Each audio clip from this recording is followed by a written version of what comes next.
پخیر راغلی مانسره پښتو اکیډمۍ ته. زموږ نوې ویډیو کتل لپاره زموږ یوټیوب چینل لا سبسکرایب کړئ. بسم الله الرحمن الرحیم. مینوالو السلام علیکم ورحمت الله وبرکاته.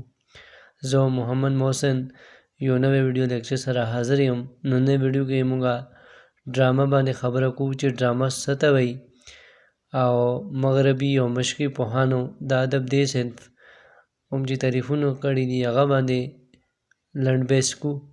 راځئ خپل ویډیو په غاړه ځو. ډرامه افسانوي ادب په زړه پورې صنف دی. د کیسه ګویي فن د انساني ژوند ارتقا سره سره مخ په وړاندې سفر کړی دی او ګڼ صنفونه یې مخکې ته راغلي دي لکه داستان، ناول، ډرامه، افسانه وغیره. تر څو چې د ادب د دې ښکلي صنف ډرامې تعلق دی، نو ډرامه انګریزي ژبې ټکی دی چې یوناني ژبې ټکی ډراو نه جوړ دی.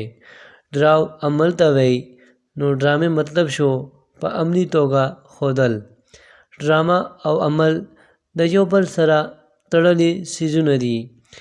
ډرامه لوستلو څیز نه دی بلکې عمل سره تعلق لري. تر کومې چې ډرامه د الفاظو په گرفت کې وي هغه یو بې ساز څیز وي، خو کله دغه بې ساز څیز د کردارونو په ذریعه پیش کړی شي نو لکه چې روح پکې واچولی شي. مطلب ډرامه کوم چې دی هغه لوستونکو څیز نه دی بلکې دا عمل سره تعلق ساتي او کوم ډرامه چې الفاظو پورې محدود وي نو هغه بې سا وي، یعنی هغه کیسه نه وي. نو کله چې دې کې کردارونه راشي او عمل په ذریعه پیش کړلی شي نو دې کې یو روح اچولی کېږي، یعنی دا دې کې سا راشي بیا نو دا بیا مزیدار شي. دا ډرامې تعریفونه مختلف مغربي او مشرقي پوهانو وخت په وخت کړي دي چې دلته موږ لنډیز پیش کوو. ټول نه مخکې هیګو ډرامې په هکله خپل نظریات په دې ډول پیش کړي. ډرامه یو آینه ده چې فطرت پکې منعکس کیږي.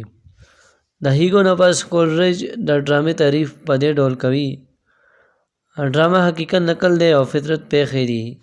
او بل د شیکسپیر ډرامه په باره کې خپل نظریات په دې ډول شیر کړي. شیکسپیر د ډرامې تعریف داسې کوي: شیکسپیر ډرامې په هکله یو لوی نوم دی ځکه چې د دې کوم چې ډرامې دي هغه هم ډېر مشهور شوي دي. نو دا خپل نظریات دې ډول شریکوي. دا دنیا په مثال د یو سټۍ ده او ټول سړي او ښځې په مثال د دې لوغاړو یعنی کردارونه دي. هر تن د خپل وخت ګڼ کردارونه ادا کوي. شیکسپیر وایي چې دا ټول دنیا کوم چې دا یو سټۍ دی او دې کې کوم چې سړي دي، ښځه دي، جنکۍ دي، دا ټول یو مثال کردارونه دي چې وخت په وخت خپل کردارونه ادا کوي. بولټن یو بل مغربي پوهان دی. دا ډرامې په هکله داسې نظریات وړاندې کوي او ډرامې تعریف په دې ډول کې کوي: ډرامه هغه ادب دی چې زموږ په وړاندې ګرځي او خبرې کوي. سیسرو د ډرامې تعریف داسې کوي: ډرامه ژوند نقل، د ودود دستور، آینه او د رښتینوالي عکاسي ته وایي. ډرامه ژوند نقل، د ودود دستور، آینه او رښتینوالي عکاسي مطلب حقیقت عکاسي ته وایي. دې نه پس د پښتو کوم چې زموږ مشرقي پوهان دي، پښتو ادب لوی نوم حمزه بابا. حمزه بابا ډرامو کې ډېر زیات کار کړی دی، ډېر شکار ډرامې لیکلي دي. نو ډرامې تعریف حمزه بابا داسې کوي: زموږ د یو قام د تهذیب او ذهني ارتقا اندازه د هغه ملک د ډرامو نه کولی شو. یعنی حمزه بابا وایي چې یو قام تهذیب او ذهني ارتقا موږ ته اندازه کوم ځای نه کېږي، هغه ملک د ډرامو نه کېږي. یعنی هغه ملک ډرامې موږ ګورو نو موږ د هغې ملک تهذیب او ذهنیت کوم چې ارتقا دی هغو اندازه اسانه سره موږ کولی شو.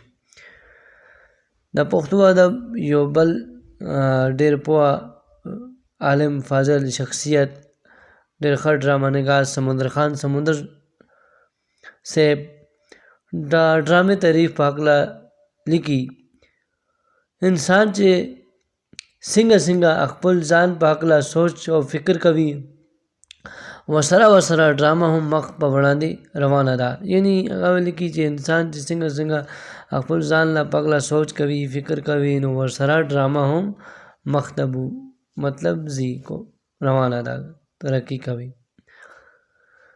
د پښتو ادب یو بل ډرامه نګار، نثر نګار، ډېر پوه عبدالخالق خلیق صاحب دا ډرامې په هکله لیکي. د یو مقصد د ځار دپاره ډرامه ډېره مؤثر طریقه ده. یعنی خالق خلیق وایي چې یو مقصد د ځار دپاره ډرامه ډېره مؤثر طریقه ده، یعنی ښه طریقه ده. عرض دا دی چې د کردارونو په ذریعه د کیسې عملي مظاهرې ته ډرامه وایي. ساتم د تاسو نن ویډیو نه ښه استفاده واخلئ او ما ته اجازه راکړئ. والسلام.